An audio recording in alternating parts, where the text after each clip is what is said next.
Bonjour, bonsoir et bienvenue dans une nouvelle vidéo consacrée au crâne de cristal. Tellement d'amour, merci de nous rejoindre dans ces vidéos. Bienvenue les nouveaux abonnés qui nous rejoignent aujourd'hui pour parler du sujet de cette vidéo. Il s'agit des animaux totems. Les animaux totems, ce sont des animaux avec lesquels nous avons œuvré dans des vies antérieures où nous avons incarné dans des vies antérieures. Nous avons incarné des animaux, nous sommes passés par tous les stades avant de devenir humains. Dans notre croyance, et ici je partage ma croyance, ce n'est pas la vérité, je ne détiens pas la vérité, chacun a sa vérité. Namasté, je vous salue tous dans votre divinité. Pour ceux qui ne connaissent pas leur animal totem, rencontrer son animal totem, le connaître, à partir de cette rencontre, œuvrez avec lui dans votre vie au quotidien. S'entraîner à la pratique méditative, pratiquer une méditation profonde pour le rencontrer. Nous allons vous donner plusieurs pratiques pour pouvoir connaître votre animal totem et le faire naître dans votre vie. Donc, pratiquer la méditation profonde dans un lieu paisible, dans une forêt, dans une plage, à la rivière ou alors encore chez soi, sans dérangement extérieur, prendre le temps d'ouvrir le troisième œil, le centre ajna, et regarder. Visualiser ce lieu apaisant, votre lieu préféré, et voyager en ce lieu. Visualiser comme un brouillard, et ce brouillard ne demande qu'à se dissiper, à s'ouvrir. Observez comme il se dissipe au fur et à mesure du temps que vous vous l'approchez. Vous approchez de lui, vous entrevoyez sa silhouette et alors il apparaît. Votre animal totem apparaît et vous pouvez l'accueillir. Accueillez votre animal totem et œuvrez avec lui dans l'amour et dans la gratitude. Si dans la méditation ça ne fonctionne pas, vous pouvez aussi vous référer à votre enfant intérieur dans votre ventre. Vous pouvez demander à votre enfant intérieur ou à vos souvenirs d'enfance quel est l'animal que vous aimez quand vous étiez petit, le premier animal qui vous a fasciné, celui que vous aimez dessiner ou celui que vous aimez imiter à jouer. Si vous aimez bien jouer au loup, vous aimez bien imiter les animaux quand on était petit, à quel animal jouez-vous? À l'oiseau, au chat, au chien, à l'abeille? Vous pouvez aussi pratiquer l'écriture automatique dans une pratique de méditation, dans un état méditatif. Prenez une feuille, un crayon, une main sur le cœur ou sur un cristaux et vous pouvez alors commencer à écrire ou à dessiner votre animal totem intuitivement avec le conduit de la pratique de l'écriture automatique et s'entraîner à vivre cette expérience qui est une rencontre importée du cœur pour se connecter à son essence divine, à la conscience animale qui anime nos vies ancestrales et qui ont tellement à nous apporter dans notre vie spirituelle. Vous pouvez encore essayer les moments les plus propices. Ce sont les moments pendant la nuit, lors du sommeil, lorsque l'on dort, le mental se tait et n'intervient pas. Alors là, vous pouvez peut-être espérer encore mieux de voir votre animal totem en rêve. Vous pouvez écrire sur un petit papier l'intention. Je désire rencontrer mon animal totem et œuvrer avec lui. Vous pouvez écrire ça sur un petit papier et le mettre sous votre oreiller ou sous votre matelas. Et le matin, au réveil, vous écrivez de suite les choses que vous avez vues avant de les oublier dans un petit cahier de rêve, dans un petit cahier, un petit journal. Chaque animal totem a une symbolique, une guidance pour se relier à son soi supérieur, à qui nous sommes, à notre mission d'âme. Les animaux sont des guérisseurs, pleins de sagesse qui ont beaucoup à nous apporter. Tellement d'amour pour les animaux.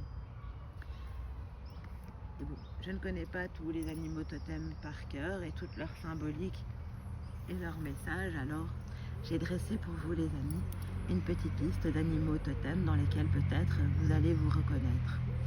Vous allez peut-être vous reconnaître dans l'aigle. L'aigle survole, il aime prendre de la hauteur. Il évoque les mondes supérieurs. Il y a l'alligator. L'alligator représente la force, le pouvoir, la patience, car il prend son temps et il use beaucoup de stratèges pour capturer sa proie. Il y a l'araignée. L'araignée symbolise la féminité, la patience à l'ouvrage et l'architecture sacrée, car l'araignée tisse des toiles de géométrie sacrée, très minutieuses. C'est vraiment un grand travail. Il y a la baleine. La baleine représente la sensibilité émotionnelle, l'intuition, la sagesse et le pouvoir. Il y a le bélier. Le bélier représente la puissance masculine, le bison, l'abondance, la grandeur d'esprit. Le caméléon, comme il change de couleur, représente l'adaptabilité et la flexibilité. Le canari représente l'harmonie. Le castor, comme il travaille dur avec ses petites dents, représente le dur labeur et la prospérité. Le cerf représente le gardien de la forêt, la fertilité, la masculinité sacrée, la joie et la grâce. Le chameau représente l'endurance, la persévérance, car il peut rester très longtemps sans boire, il stocke tout dans ses bosses. Il y a le chat. Le chat représente l'intuition, l'indépendance, l'essence féminine. La chauve-souris représente la sagesse et le sens de la perception, car il voit aussi dans toutes les directions. Et le cheval, si vous vous sentez proche du cheval, vous êtes des êtres en quête de liberté, de mouvement, de beauté et de service. Il y a la chouette. La chouette, le passage et la transformation. La cigogne représente la naissance, le voyage et la bonne nouvelle. Le cobra, comme le serpent, représente la guérison et la force vitale. La colombe représente la paix et l'immaculée liberté. Le corbeau représente la sagesse, le passage au monde invisible. Le cygne représente la force, la beauté et l'élévation. Et le dauphin représente l'intuition, l'intelligence liée au Christ cosmique.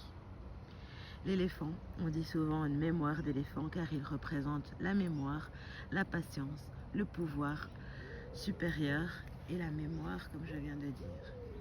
Il y a l'escargot et la tortue qui représentent, de par leur carapace, la solidité, l'autonomie, car ils sont tout seuls dans leur carapace, la lenteur et la patience. Il y a le singe et le grand singe, le pouvoir primitif et l'intelligence. La grenouille représente l'abondance et la prospérité, comme le lapin. Le léopard, la sensualité, la prouesse et l'agilité. Le lion, la majestueuse pouvoir de tranquillité et le leadership.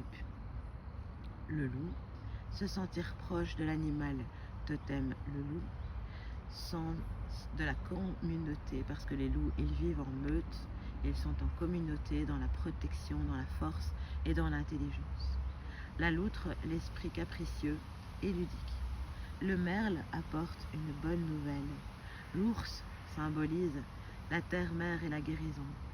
La panthère, le passage entre les mondes. Et le paon, la confiance en soi, la libération et la fierté. Fier comme un paon. Le papillon, la transformation, le renouveau, la féminité. Et le taureau, la force, la puissance, le pouvoir créateur. Le tigre, la providence et la puissance. Le léopard, le jaguar, les inframondes, les connexions au monde. Connexion au monde. Connexion d'amour. Je vous propose une petite connexion d'amour avec le tambour végétal pour peut-être rencontrer votre animal totem dans cette vidéo, avec ici le beau crâne de cristal en cristal rose, quartz rose, une petite plume trouvée dans ce bois avec quelques petites pommes de pin pour ouvrir votre glande pinéale et vous connecter au son du tambour. Pas à pas, imaginez votre animal totem partager avec vous un ou plusieurs animaux.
Connectez-vous à votre animal totem, à vos racines ancestrales, votre conscience animale, avec la conscience cristalline et la conscience végétale qui nous accompagnent.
Chamina Chami.